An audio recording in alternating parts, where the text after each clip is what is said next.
Sa munting bayan ng poblasyon, Munay, isinilang ang isang magandang dilag na si Ashley, trip vlogger na hindi lang basta nagdodokumento ng buhay, kundi isa ring patunay na kaya ng tao magbago para sa sarili niya. Nagsimula lang siya sa simpleng content, parang documentary lang, hanggang sa biglang nag-trend ang professional sa profile. Doon niya naisipang i-challenge ang sarili niya sa isang bagay na matagal na niyang iniiwasan, ang pagluluto. Dati, instant food lang ang kaya niyang ihanda at palagi siyang umaasa sa luto ng iba. Pero dumating ang araw na napaisip siya, paano kung matutunan ko rin? Para naman sa sarili ko rin ito. Kahit tamad sa pagluluto noon, may ideya naman siya kung paano ito gawin. Kailangan lang ng tiyaga, disiplina at practice. Sa simula, puro sablay, minsan maalat, minsan matabang at madalas.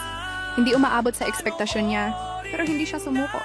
Unti-unti sinimulan niyang kilalanin ang mga sangkap, alamin ang tamang timpla, at pag-aralan ang diskarte ng mga bihasang kusinero. Habang natututo siya, naisip niyang i-vlog ang bawat hakbang mula sa simpleng pritong itlog hanggang sa mga lutong bahay na proud niyang ipakain sa iba. Hindi niya inakala na marami ang makakarelate sa kanya, mga taong takot ding humawak ng sandok, pero gustong matuto. Sa bawat video niya, ipinapakita niya hindi lang ang proseso ng pagluluto, kundi pati na rin ang saya at fulfillment ng paggawa ng sariling pagkain. Pero hindi lang sa kusina natututo ang vlogger na ito. Mula sa Munay Central School noong elementarya, nagpatuloy siya ng high school sa Munay National High School sa unang taon at sa Iligan City National High School sa mga sumunod na taon. Sa kolehiyo naman, pumasok siya sa Masters Technological Institute of Mindanao, MTIM, kung saan natutunan niyang harapin ang hamon ng buhay ng may tiyaga at dedikasyon. Ngayon, hindi lang siya isang content creator, isa siyang inspirasyon. Pinatunayan niya na walang imposible kapag gusto mong matuto.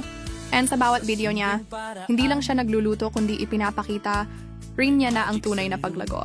Ay nagsisimula sa sariling desisyon na subukan.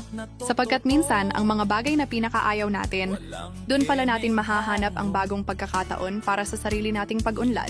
Ang pagkain, pati buhay din sa Ashley Trip.